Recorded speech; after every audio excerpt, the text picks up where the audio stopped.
Okay, so welcome to our COINversation tonight. It's really a pleasure for me to introduce our guests tonight because they're from my community here in the Columbia Gorge from the Dalles and Hood River. And they're going to be talking to you tonight about the work that they began back in 2017, early 2017, to primarily, I mean, it evolved into much more than this really over time, but primarily the original goal was to get our regional jail, which is called NORCOR, Northern Oregon Regional Correctional Facility, to get our regional jail to end its contract for housing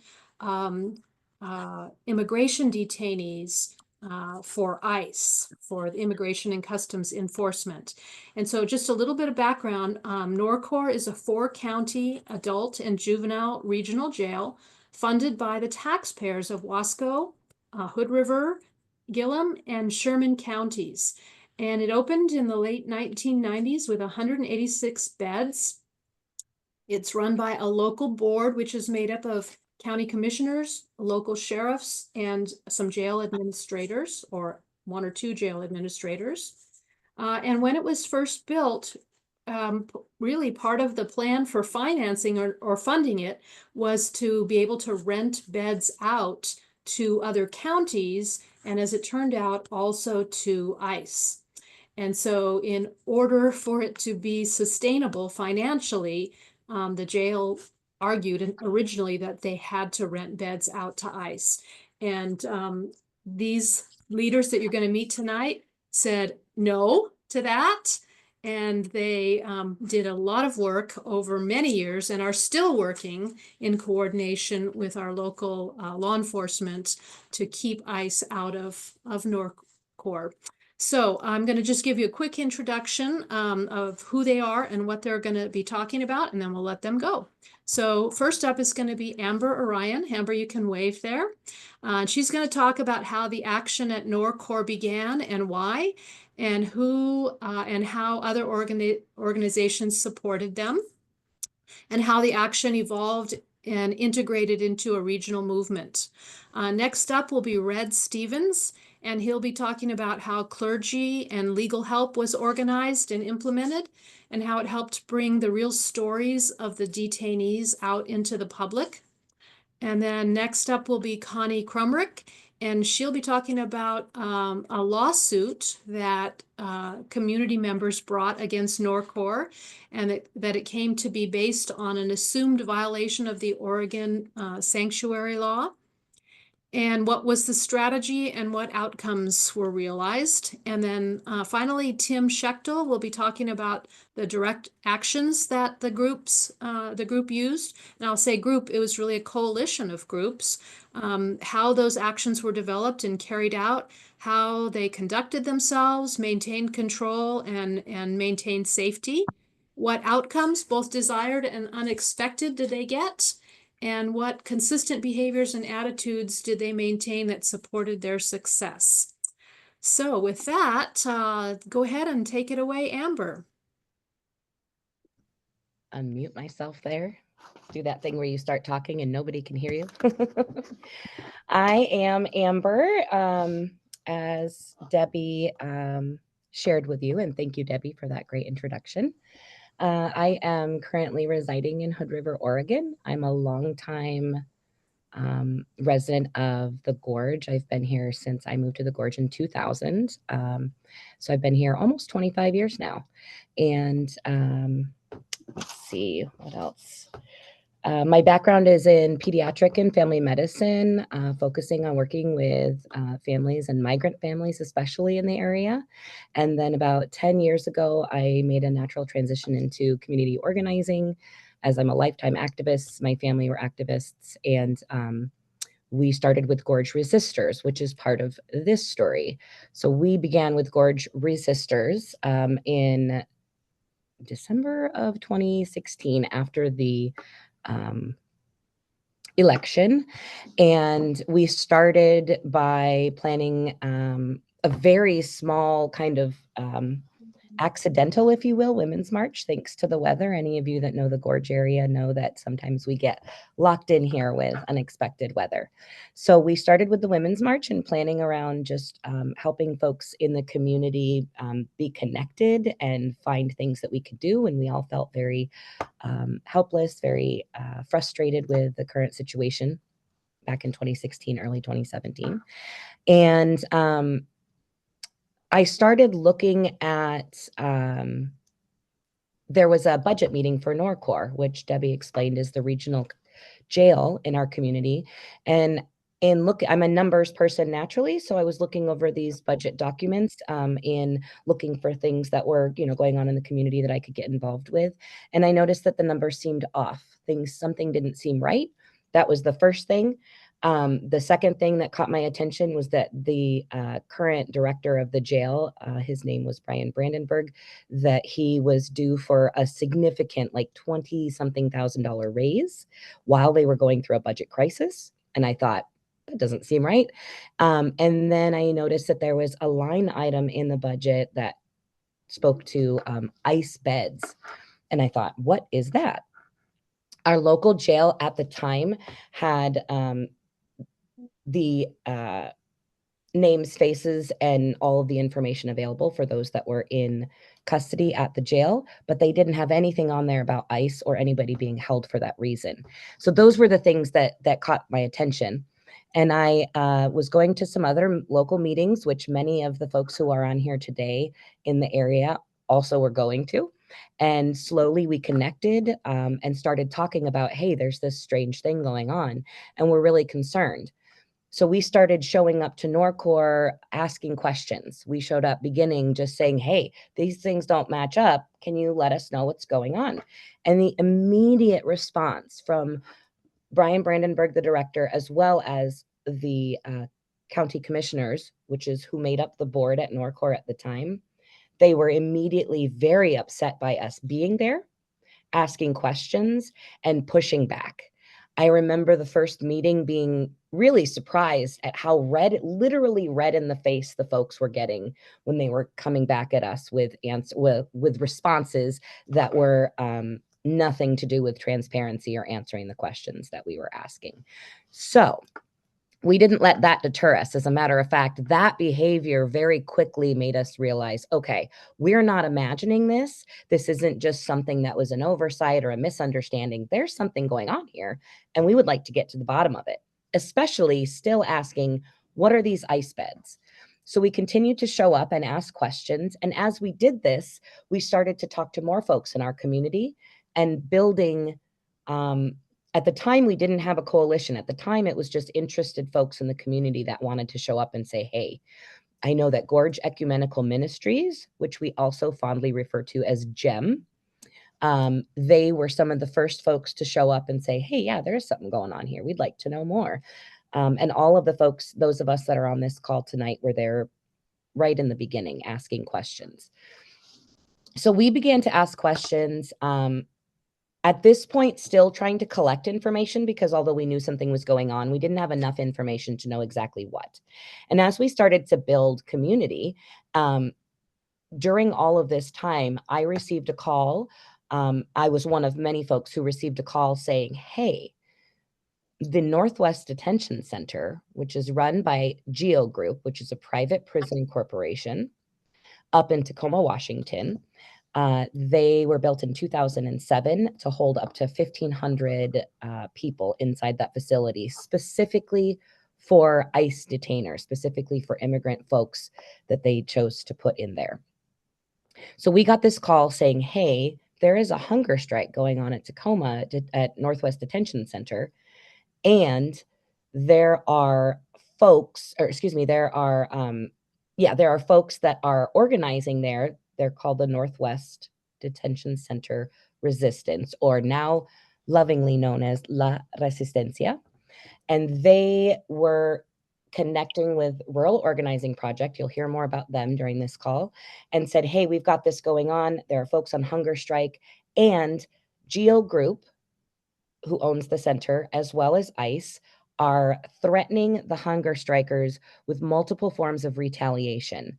And one of the most common was to move them to secret jails, and NORCOR, being a rural jail, kind of in the middle of nowhere in Oregon, is one of those places. And so they were going to separate the leaders on hunger strike and bring them here to NORCOR. It's important to note that this hunger strike had over 700 folks on strike at one point in time when they started to pull them apart.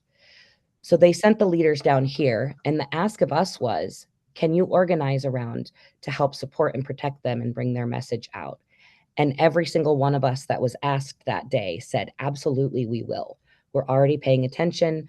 We're already having conversations, and our community wants to support those who are on hunger strike. So we did. And from that day, over the next, that was the end of April of 2017. And over the next 7 to 10 days, we very quietly, and this is important because in the work that we're even doing now, it's important for us to pause. Let me back up. I jumped ahead here. In coming together, the most important thing in front of us was the folks who were incarcerated currently, the folks who were being retaliated against currently. We knew that they were in some level of danger with how they were being treated already. To be willing to put your body on the line to go on hunger strike is not a decision I think any human being takes lightly. They were saying, this is too much, and this is the only voice that I have to be heard. Now they were being retaliated against. So as we were handed this information, what we did with that was we took it very seriously and made sure that every step that we took going forward was with the folks who were on strike, the folks who were detained, was with them in mind, their safety and their needs. We were following their lead. And I say that because although we can lead a coalition, we were not the ones to lead the strike. We were the ones to support. Those who were inside were the ones who were leading. Yes. I'm going to break in here. I'm watching the time. So, oh, I'm going too far. So no, that's okay. Just wrap it up. Speed it Send it on to up. Red. We came together, and we, over the next 10 days, we, without doing emails and without doing social media blasts, we brought everybody together to an actual meeting room and built a coalition, which originally was, we had a leadership team, which included things like an action team and a media team. And then we also reached out to other folks on this call to create a clergy team to provide support because they were allowed in the jail, and a legal team who also could provide a different type of support, and they were allowed in the jail. Sorry, I definitely put a little more stuff on my list than I needed to. So all that to say, we were able to come together and start supporting those who were on strike. We were able to meet with them before we went public, before we did anything, to make sure that we knew their condition and their needs and their demands so that we could elevate those voices. And that was we went public on May 1st of 2017. That was the initial hunger strike. And there were multiple things. I'll let Tim and everybody else talk a little bit more about some of the things that were asked for. They ended up 6 months later to the day going on a second hunger strike to continue pushing for the things that they needed, and our job was to show up every single day and support them. So I also want to say one last thing, and that is, in addition to all of the things that you're going to hear about tonight that we worked on doing, which we hit that from multiple angles, we also met in front of NORCOR every single day for 731 days. And we made sure that somebody was out there, at least 2 people. That was a big rule, that we had 2 people for safety purposes every single day through the Eagle Creek fires, through all kinds of weather and holidays and everything else. We showed up every day because those folks were in there. So we were going to be there to let them know that we were there to support them every step of the way. All right. I will let the next person talk, and I'll jump in and answer some other questions. Thank you very much. Okay, and that's Red Stevens. So whoever's doing the spotlighting. There we go. Hi. Thank you. My name is Red Stevens. I was at the time a pastor at St. Paul's Episcopal Church. Uh, in the summer of 2017, one group of 8 or 10 leaders of religious congregations were meeting informally for Bible study in Spirit of Grace Church, Hood River. We began to hear rumors of what was happening in downtown The Dalles. Another smaller group with pastors was meeting for lunch and on Tuesdays in The Dalles. Some members of one or both groups who also happened to be members of Gorge Ecumenical Ministries bumped into each other at picket lines in front of NORCOR or other public forums. As the organizers of this, of Amber and the other organizers reached out to members, reached out to ROP, Rural Organizing Project, to help. Rural Organizing Project needed a space to meet, and we were happy to provide a space at our downtown chapel. And that became a kind of a meeting spot for different people at different times, and also a place where we could have public meetings, informational meetings, to spread the word. We clergy said, what more can we do? Well, it was obvious that clergy were given a pass, so to speak, and were allowed to visit with any detainees who asked for us. And the lawyers were happy to spread the word that that pastoral help was available and could be requested. So we organized into pairs and threesomes and started visiting on weekly with detainees.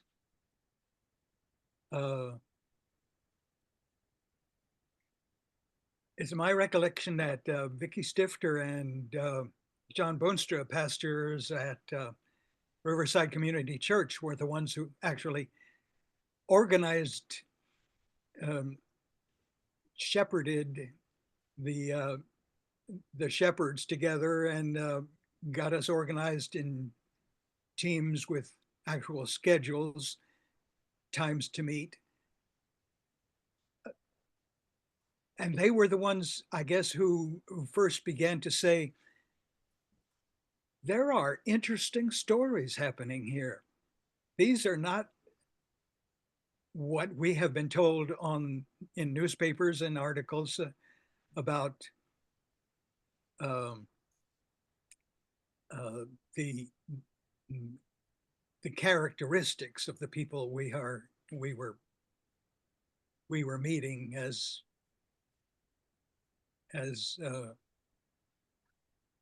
protesters in the jail. How can we show the variety and the urgency and the amount of human distress caused by these detentions? We started collecting stories, anonymizing them so that they weren't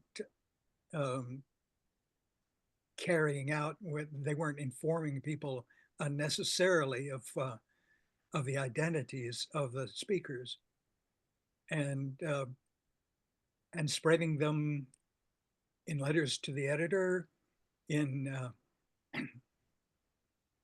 speaking out these stories at demonstrations, and generally spreading the word about the variety, the intensity, and the suffering of uh, of these detainees and all of them, all those who were family members and connected with them.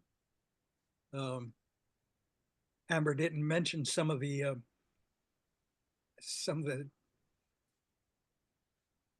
issues that arose in the jail.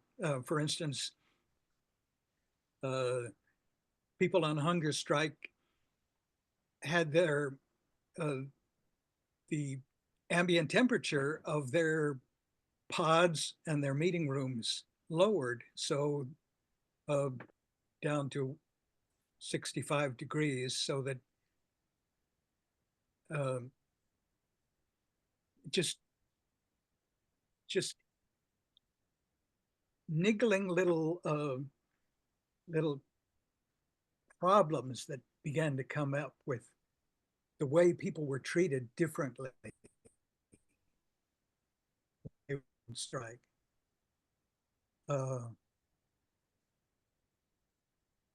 We raised questions with the lawyers when we met them down at the ROP offices, and they helped inform us about what was proper and what was not proper when treatment of prisoners became an issue. We were able to meet with them about issues with people not being able to contact their families or indeed lawyers. Questions of confidentiality kept arising, and we kept discussing how best to share the names and differentiate them from other civil and criminal detentions. Red, I'm sorry to interrupt, and I want to apologize to everyone. These guys have so many stories to tell, and there's so much. But just to make sure we get everyone in, I'm gonna ask you to wrap it up so we can go on to Connie. And I apologize. Sure, yeah. Needless to say, from people detained who had been in the country for 40 years, people who were separated from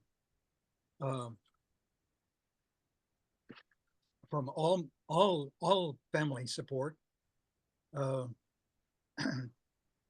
people from Afghanistan who had worked for the armed forces and were invited to the U.S. And then dropped when they arrived. All of these stories built up, and we kept trying to pass these on. Were these stories helpful? They helped the detainees realize that there were people here who sympathized, who were trying to support them, who were organizing support, and who would continue to support them beyond their transportation to various sites, their deportation, their daily lives, and the troubles they were having just living in a jail. So I'd like to, yeah, I'd like to thank all those detainees who called back from all over the world and expressed their thanks to the people of the Dalles and to the people, their visitors, their lawyers. We still hear from them. We still are remembered in Honduras, Venezuela, Iran. Yeah, enough said. Thank you. That's really amazing. Thank you very much, Red. Okay, Connie?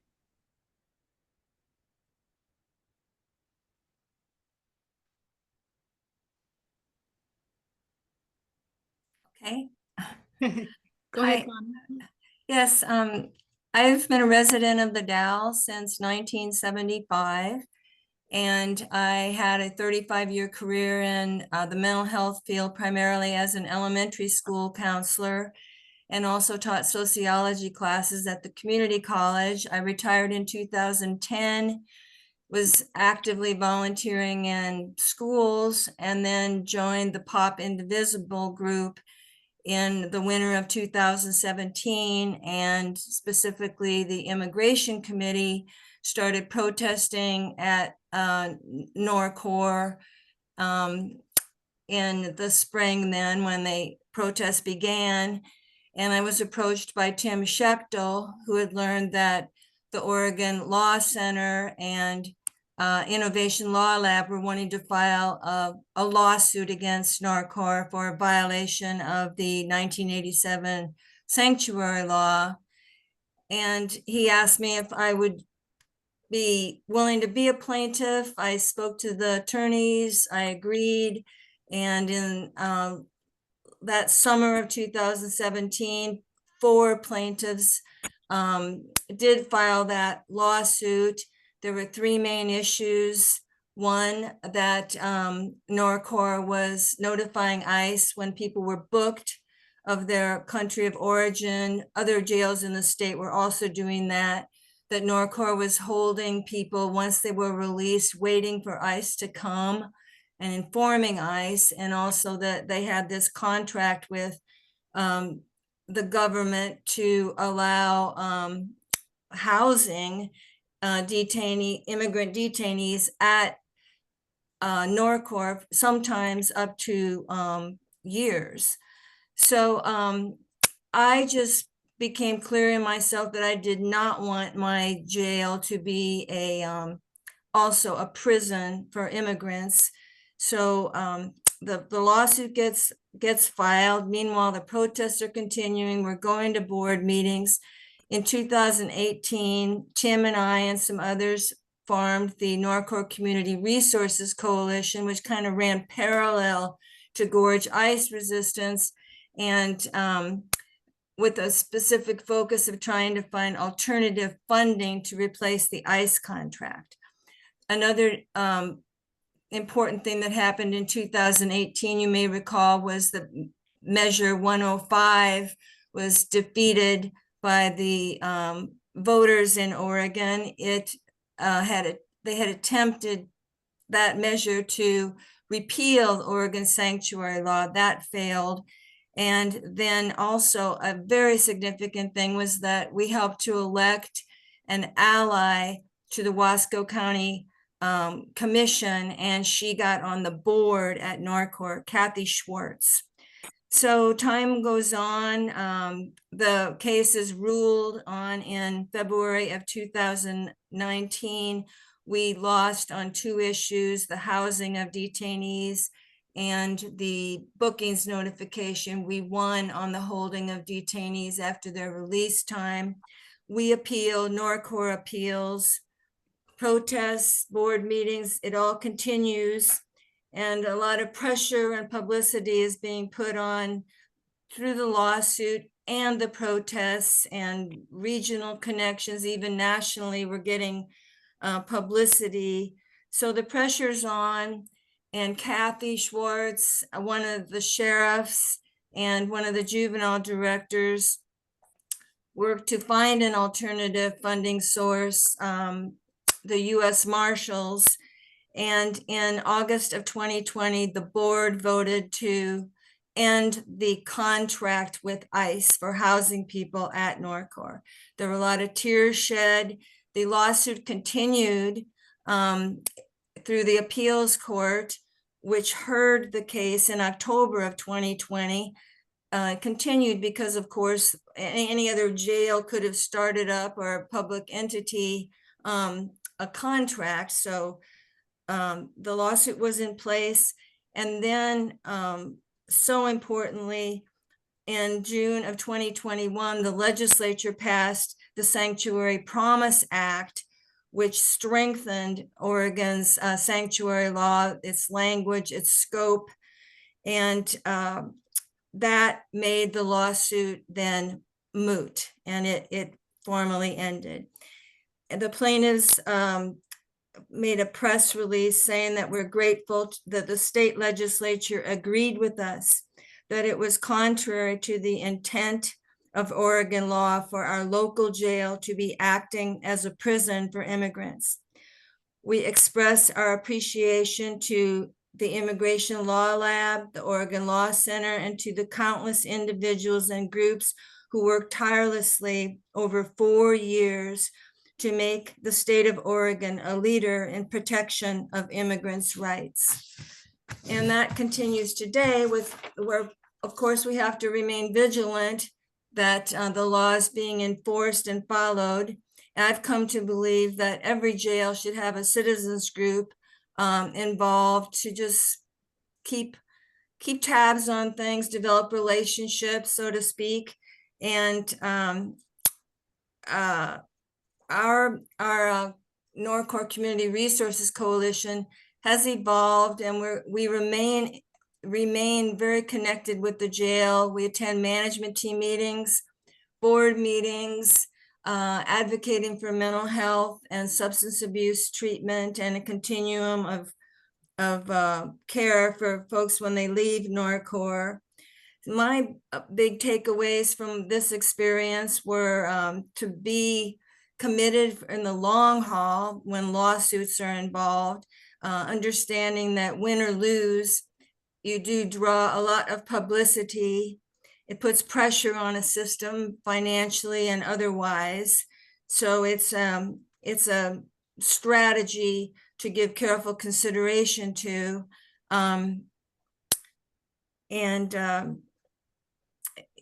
That's it, basically. That's a lot. That's a lot. Thank you, Connie. All right, Tim, you're up. That's a hard act to follow, all three of them. There was a question in one of the registration applications about would we talk about direct action. I mean, I'm prepared to do that. I don't know if we might be able to cover it some other time with groups directly, but if people want to hear that, I'll just kind of outline what we did. And it is a form of protest that comes with some risks. We did choose direct action because it has been proven to basically get more attention. The fact that we stood outside for 2.5 years, that got a lot of attention because people just who would drive by and not look at us, in a couple months, they'd start bobbing their head a little bit. And after a year, they were waving at us. So when we decided to do this, we had several considerations, is that we needed the buy-in of community. We didn't want to be just 2 or 3 people out there. We wanted the community to know about that. And then we had to develop kind of a screening process, basically just with conversation. People would show up unannounced, and we basically had to vet them a little bit. And there was always 2 people of our core group on site. As we began to grow, more kind of tense situations would happen. We actually moved on Sundays. We moved down to the local Fred Meyer parking lot, and we got a lot more flack down there. People were really unhappy, so we had to kind of back off of that. When we had new people approach us about participating, we had them sign an agreement. It was a 1-page, half-page thing that basically said, you will follow our directions. You won't talk to press without our permission.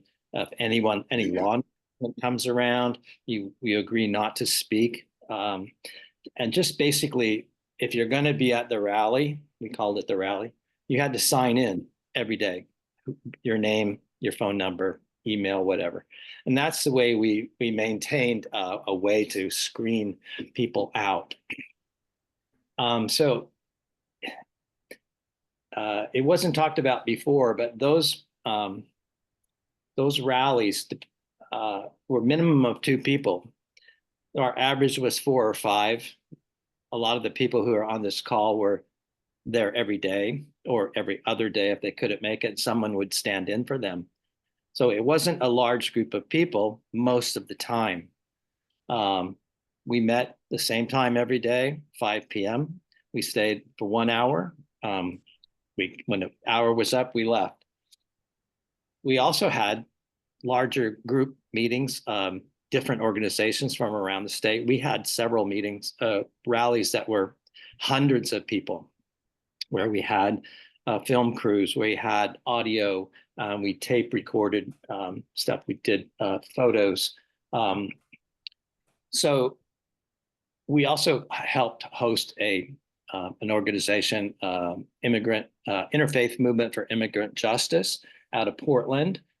They and a number of other groups down in the valley decided to do a rally and activities at the federal prison in not Silverton. Where is it at? Sheridan. Sheridan, right. And there was a 7-day overland walk from Sheridan Federal Prison to NORCOR. Hundreds and hundreds of people participated in that. And that's just an indication of how much attention you can bring with direct action. So there, a little bit more about the risks of just being on the street. You're in public, you have a message. One of the rules that we agreed to is like, you always smile and you always wave.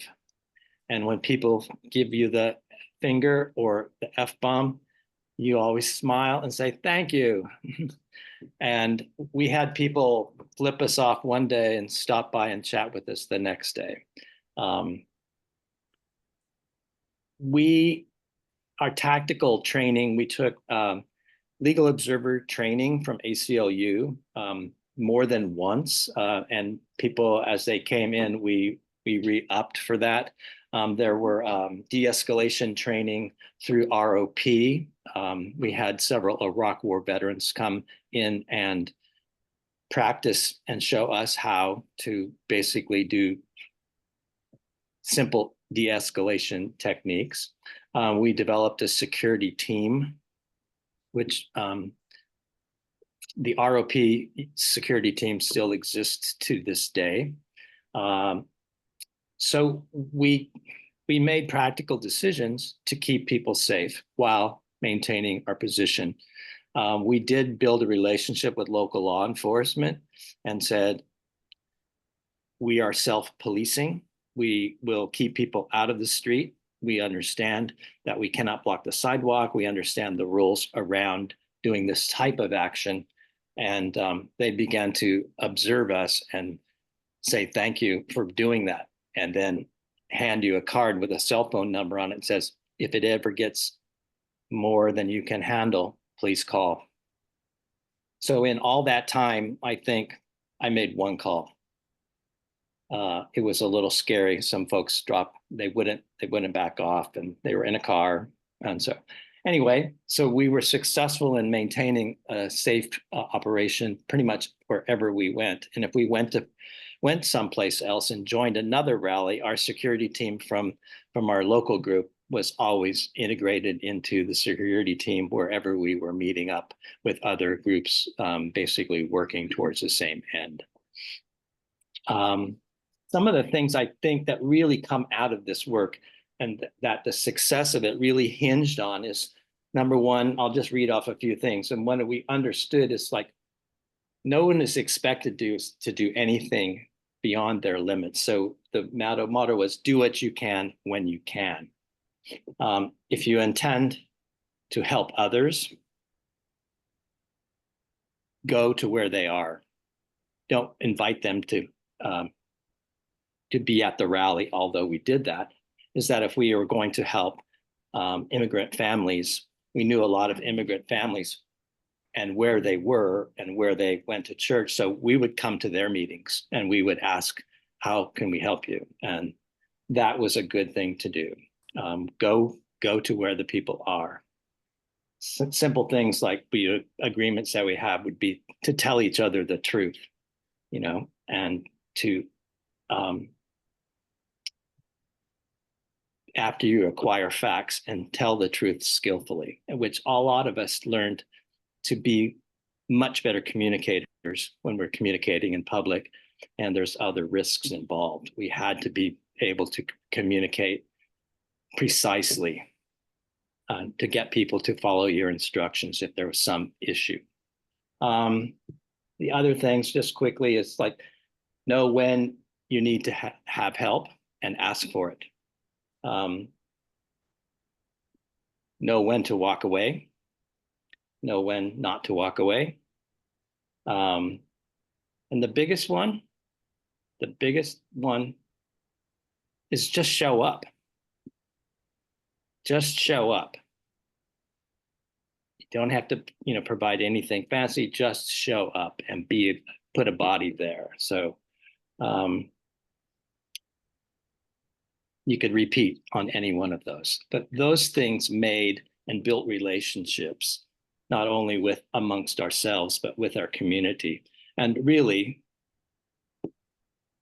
our community was,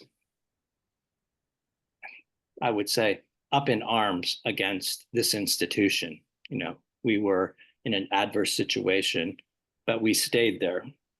We made our points, we kept our composure, and that really built the movement regionally.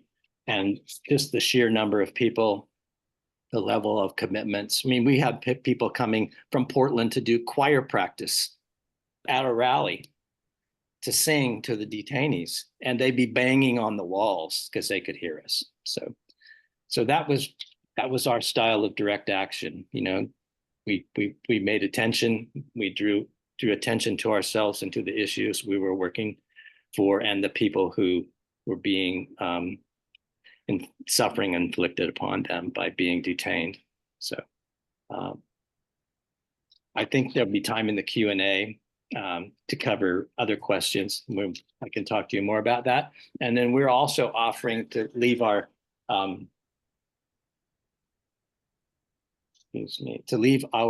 contact information in the chat or be communicated to you in some other way. If you want to have more conversation with any of us, we're willing to do that. We're also willing to travel to come to where you are, if that could be helpful. So I'm going to turn it back over to Deb. And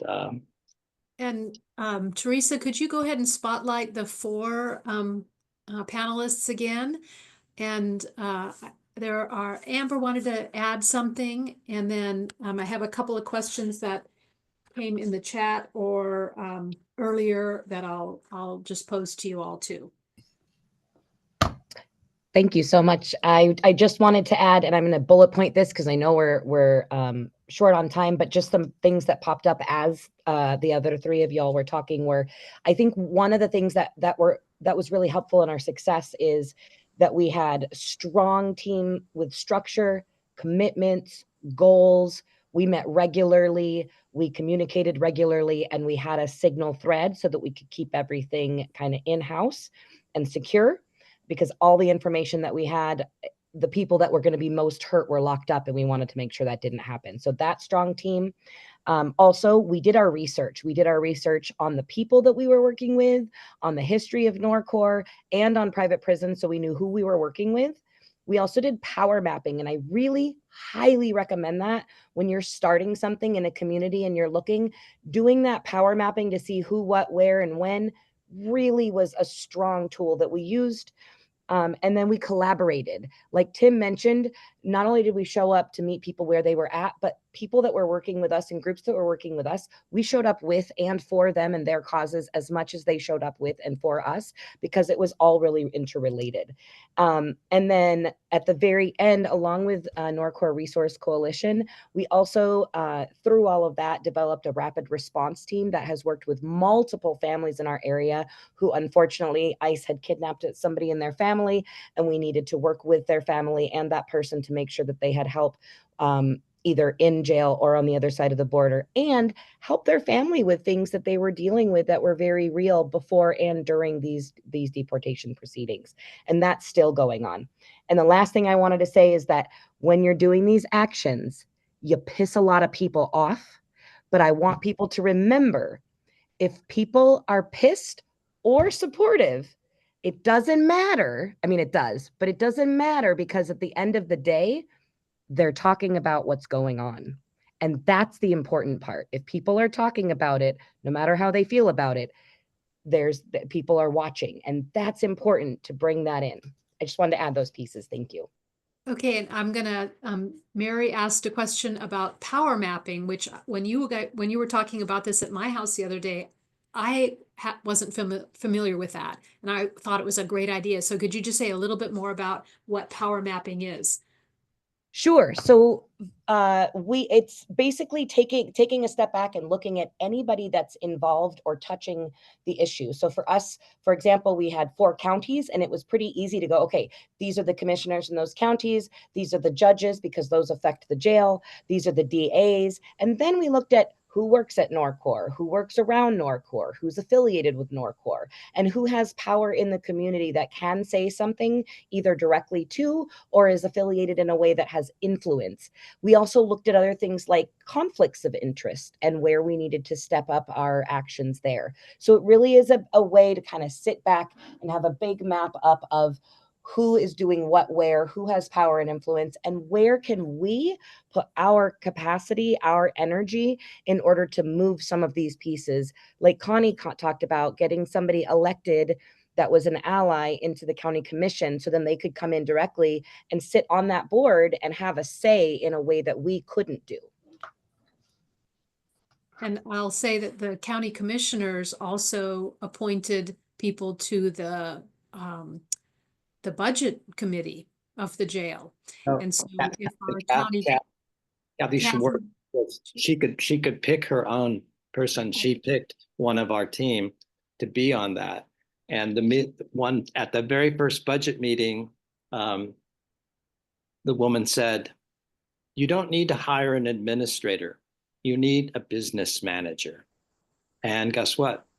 They never did. They don't have one. They hired a business manager, and they're operating at a reasonable capacity without top-down administration. So the people who run the jail have the skill and the professionalism to do that. They just need someone to keep the books. You know? And an Also, interesting side note is that the person who was appointed by Kathy to be on that budget committee was the spouse of one of the plaintiffs in the lawsuit. So, I mean, there was an intensity about it all, but we kept showing up, as we're saying, and we built relationships, and we kept the pressure on in various ways. And so I want to say something about these folks and others who were part of this effort. They are, they are very extraordinary people, and they did extraordinary work. But I also want to say that they're also ordinary people. They came together for a common purpose, from different backgrounds, without necessarily a lot of experience in protesting or organizing or doing this kind of work. And I think, is it safe to say that you kind of learned as you went? And I say that because that's a lot of you are asking the question, what can I do in my community? That question was given a lot of times from people when they registered for this. And I think, you've heard what these folks did, but just getting involved and asking questions and taking it one step, one day at a time, and just keep moving forward and bringing more people in and more ideas. And I think, even though they did some extraordinary work, I think all of you on this call are capable of the same kind of extraordinary work. Absolutely. So thank you It very took much. all of And us. Amber, Amber said that she would put an email in the chat. As Tim mentioned, these folks have said they're willing to talk with your group or your community about the work that they did and offer some tips suggestions, help in any way that they can. And I know from personal experience that they are all extremely committed and reliable people.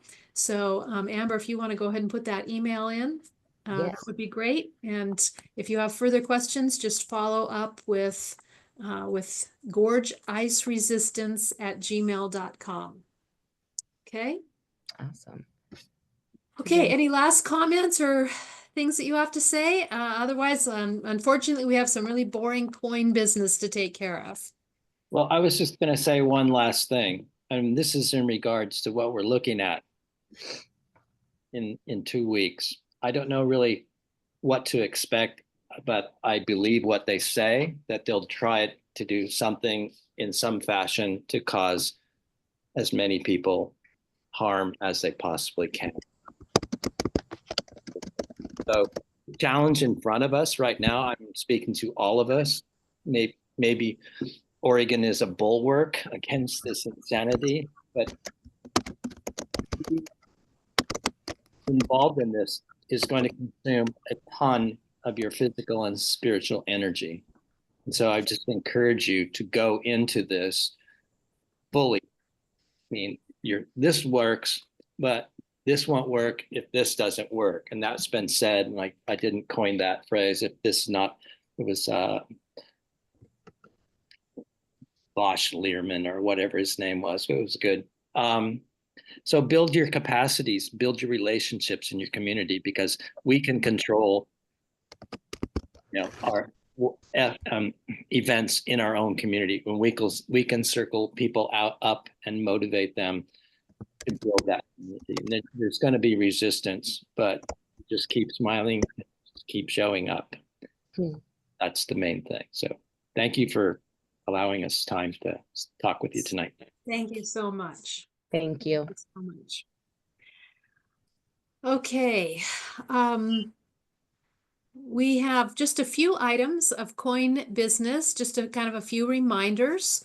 So I think we have a couple of people from the COIN legislative team here. Cheryl and Jeff, do you want to go ahead and say a few words? As some of you may know, our Oregon legislative session will start in a couple of weeks. It actually starts on January 21st, the day after Inauguration Day. And so your COIN legislative team is going to be actively taking a look at bills that are out there and pursuing, endorsing and supporting or opposing some. So I've got a couple members of the COIN legislative team to tell you a little bit about what they do and invite you to participate, because it's going to be really important. Cheryl, I think you're up first. I know a lot of you have heard a little bit about the legislative team already. I'm going to try a little different approach than I usually do. I'm going to give you a broader explanation of how the mission of the COIN state legislative team has evolved. The Ledge Watch team started about 4 years ago. We were motivated, but somewhat clueless. I'll be speaking for myself there. And each year the team process starts the same way. Team member recommends a bill. Someone on the team would adopt it. They'd begin to do some research. At several points along the way, the team would discuss the merits of the bill and decide to support or oppose it. What has happened during this process, though, is that we've often heard of other groups who are aligned with us on that bill. Could we cooperate in some fashion with those aligned with us? Frequently, someone on our team would know someone who knew someone who was in that group, or someone knew a board member of that group, or someone was actually in that group. And pretty soon we're connecting with those groups. We're co-authoring testimony, we're sharing talking points, we're communicating with our membership and telling them to connect up with the other members in the other groups. Now, COIN is already a thick bundle of threads connecting many small groups of activists around the state. But through this legislative watch team process, each standalone network like COIN has become linked with other networks, weaving a stronger, thicker tapestry, creating a more powerful body of engaged citizens. This connecting process is exactly how people's voices get amplified exponentially until our leaders finally can't help but hear us. It's truly democracy at work. And each year we are connecting with more and more coalitions. Just a few examples of who we've worked with. Honest Elections Oregon, we worked with them successfully. On campaign finance reform, we worked with Divest Oregon Coalition to decarbonize Oregon Treasury investment. We didn't get a vote on our bill, but we managed to keep the pressure on long enough that the Treasurer Reed conceded to a divestment schedule before he left office and moved on. While pushing a multifaceted climate package, the Ledge team joined 39 organizations, including Building Resistance Coalition, Building Resilience Coalition, Metro Climate Action Team, Southern Action, Oregon Action Network, the Oregon Conservation League of Voters, Beyond Toxics. We have colluded with the Ecumenical Ministries of Oregon on gun control, with health care for all Oregonians, with food for all Oregonians. And while the team deserves a lot of credit, it has helped that some of the COIN leadership themselves have strong connections with some legislators. I think they have them on speed dial, and they can find out what's happening behind the scenes. I think you caught the theme, at least I hope you caught the theme of tonight's message about the mission of my team. It's all about connections, or should I say COIN actions. Join the team. And somebody I think is going to, maybe Beverly, are you going to put a link to sign up for the legislative team or Yep. any of the COIN teams in the Well, chat? that's in there. Yeah, it's in there already. Yeah. Yep. Jeff is going to talk a little bit about why he likes being on the legislative team, how fun it is. Sure. I'm happy to do that. But I'll also say, because this is such a thrilling presentation, very powerful presentation this evening. Thanks, folks. I'm also, like many people, wear many hats. I'm also deeply involved with Ecumenical Ministries of Oregon. And I'm going to make sure that that staff and that team that I'm involved with watches the video from tonight. So thank you so much. So that's just a good example of what she was talking about here, how we can spread out. So I co-chair with Debbie of the Climate, Energy, and Environment team at COIN, although as a matter of fact, we have a revolving chairmanship. We just have to do that for technical purposes, I guess. But I'm also on the legislative team. And one of the things that I've really found so valuable about it, I know a lot of, I taught clean energy and climate policy at Portland State University for many decades. And so I know the climate and energy stuff pretty well. But one of the things so fantastic about the legislative team is I learned so much about totally different topics. You know, immigration reform or gun control or housing and so on. So all these other bills that we review and consider and learn about and decide whether we want to take a position are just as thrilling to me and exciting to me. So it gives me it's like a, I won't say a master's degree, but a good bachelor's degree in a whole bunch of other topics every time I go to one of these meetings. And so I really appreciate that as well. It's a really wonderful group of people too. Someday we're actually going to meet in person. I'm excited for that time. But until then, we get together well, we collaborate well, we work together, we learn from each other, we support each other. I'll take the information I get back from the legislative team back to the climate, energy, environment team, and so on. So it's a win-win. And what a great group of people. Some great. One of the things I really like about COIN, frankly, is the female leadership. We have such a one. I mean, us guys are okay. We're pretty good, but the women here are just incredible, and I just love to be in a group where the women are empowered and have really taken on the leadership role, and I get to watch and smile and say, wonderful job. Thanks, Jeff. So if you have You can do as little or as much on the legislative team. Follow one bill, follow 20 if you're so motivated. But it doesn't take necessarily a lot of time, and you can kind of We choose. train you. We type of- train you. Yep, we'll provide the training, provide the type of or choose the type of legislation that you are most interested in, and it's a great experience. Okay, what is next? I believe Bobby Isaacman from Indivisible Oregon is next on our agenda. She's going to talk a little bit about Indivisible Oregon's weekly action. Hi, I'm Bobby, and I am the lead on the policy team for Indivisible Oregon. And unfortunately, our person power has decreased somewhat over the last several years. So we're only able to produce for sure one action a week, and it comes out every Tuesday on our webpage and also on our Facebook page. Obviously, we would like as many of you as possible to utilize it in contacting your senators and representatives. Sometimes our message is the same for everybody. Sometimes it's a Democratic versus Republican message.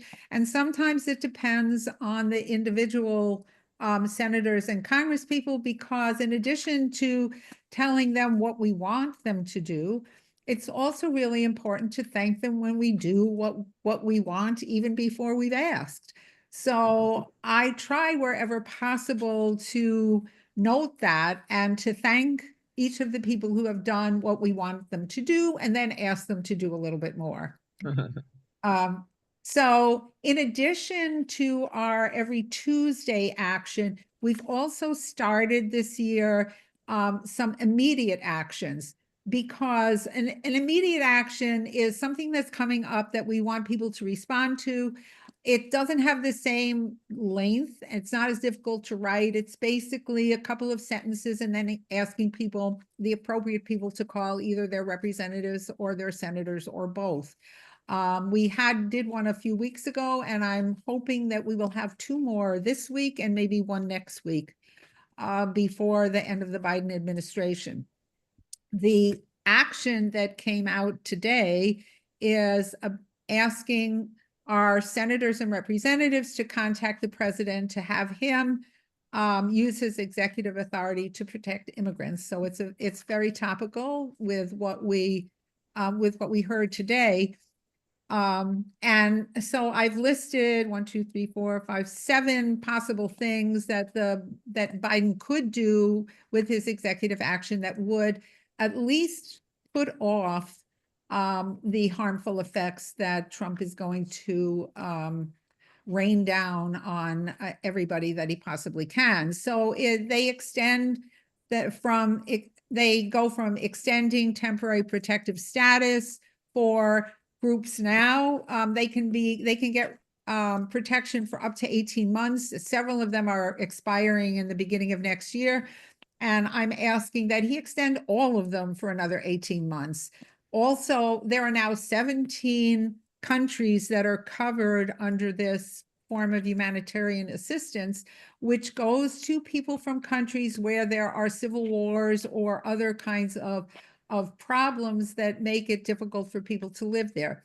There are a number of other countries which can be included in this group, and we're asking that he do that as well.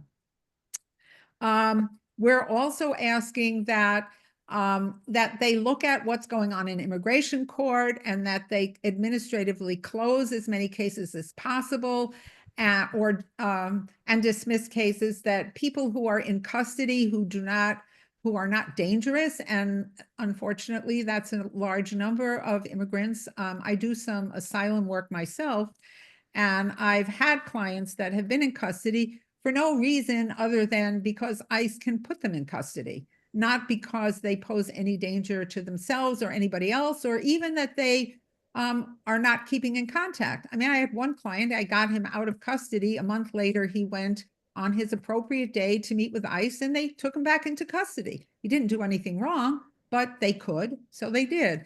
There are a lot of people in detention right now that really shouldn't be there.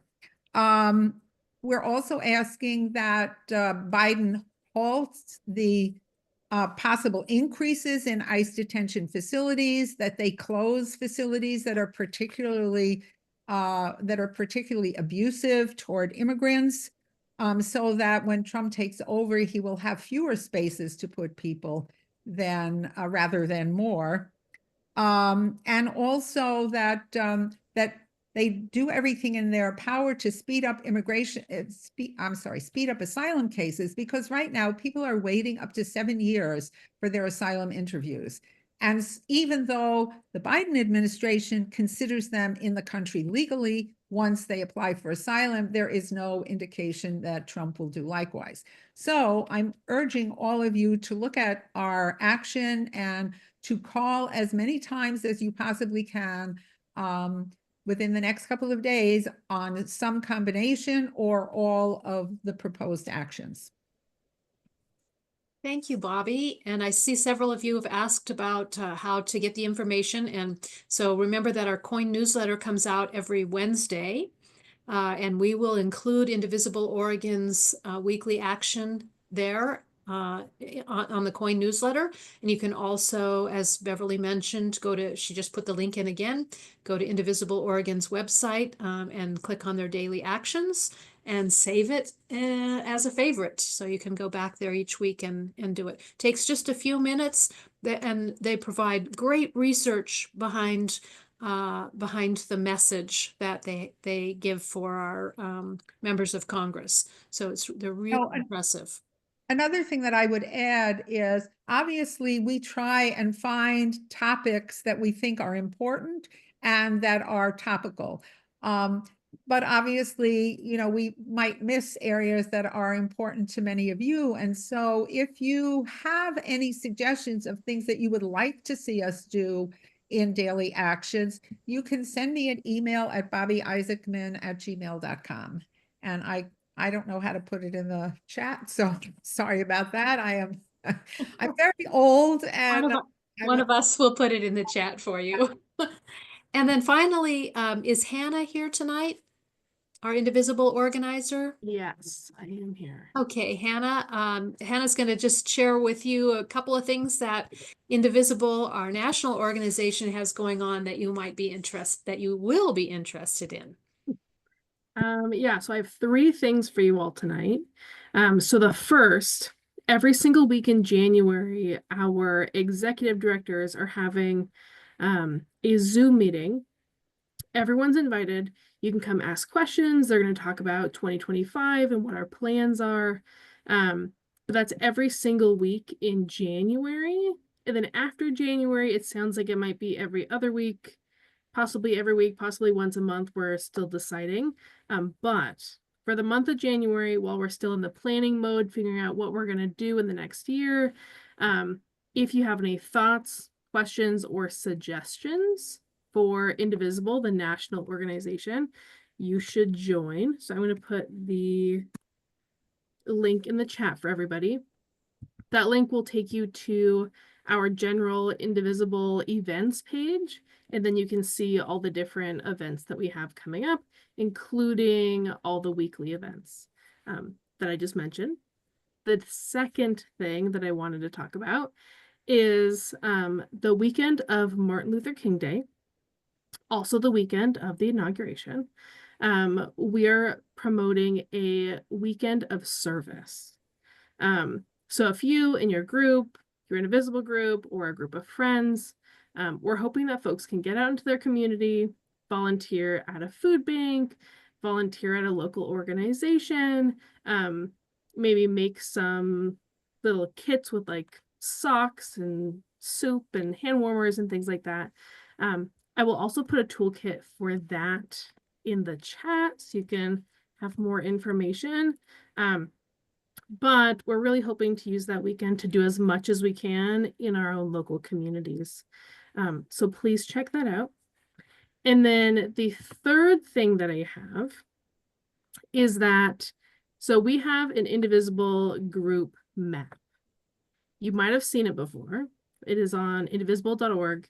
It is a mess. There's tons and tons of groups on there that haven't existed in years.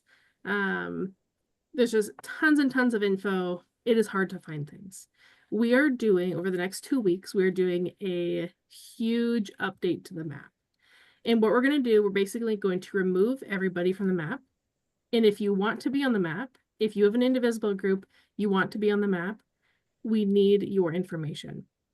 So if you are part of an indivisible group already, and you have registered on our map before August 2024, so basically you haven't registered in the last 6 months, you registered before then, you will be getting an email to your general group email or to your group leader email, whatever email it is that you registered with. You'll be getting an email with a form to fill out of any information that you would like to include on our map, if you would like to be included on our map again. If you are part of a group that's brand new, you have started in the last 6 months, you do not need to do anything. You will just be auto added to our map. You do not need to reach out. You don't need to do anything at all. You will still be there.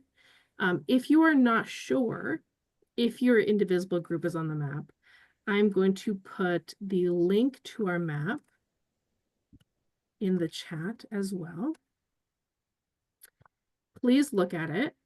You can also look and see what information is already there. So maybe your group only has a group name and there's no contact info, or maybe your social media links aren't there. Maybe you want to add a link to your newsletter or some other way of contacting you. Please check out the group map. If you are a group who has registered in the last 6 months, you do not need to do anything. You will stay on the map. If you are part of an indivisible group who registered before then, you will be getting an email asking about information about your group if you would like to be included on the map again. And if you are not sure, please check out the map, which I put the link in the chat. And then last thing, I'm just going to put my email in the chat as well. If you have any questions, you didn't need any support about the 3 things that I mentioned or about anything else, please reach out and I am happy to help. Thank you, Hannah.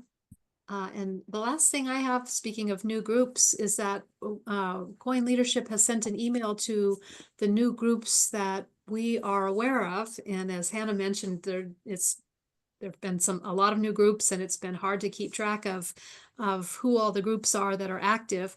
Anyway, we're having a new group orientation meeting with COIN leadership a week from tonight.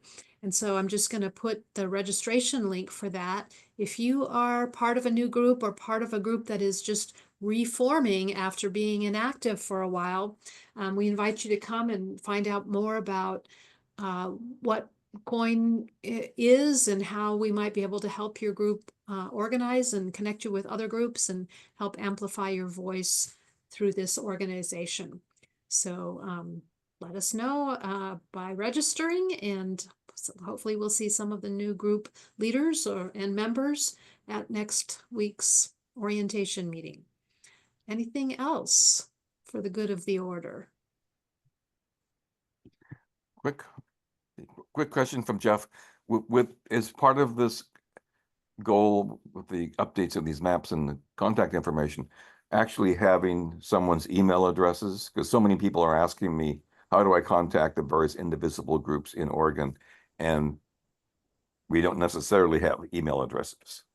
Yes. So the big reason why we're updating it is because, so the purpose of the map is so if people are looking for their local group, they can go on the map, put in their zip code or put in their city, put in a keyword, and they can find their local group, and then they can reach out or find their social media, find their email, find their newsletter, anything like that.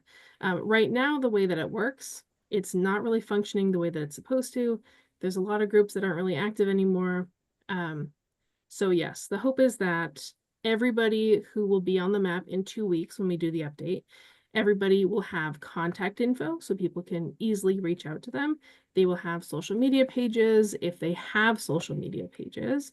They will have a link to their website. If they have a website, they will have basically all the group's information, really easy to find for folks who are looking for their local group. Wonderful. Yeah. Well, we'll put out a COIN newsletter with notes from tonight's meeting. That'll come out sometime tomorrow evening probably, and also a link to the recording. You can share this with other folks. And thank you all.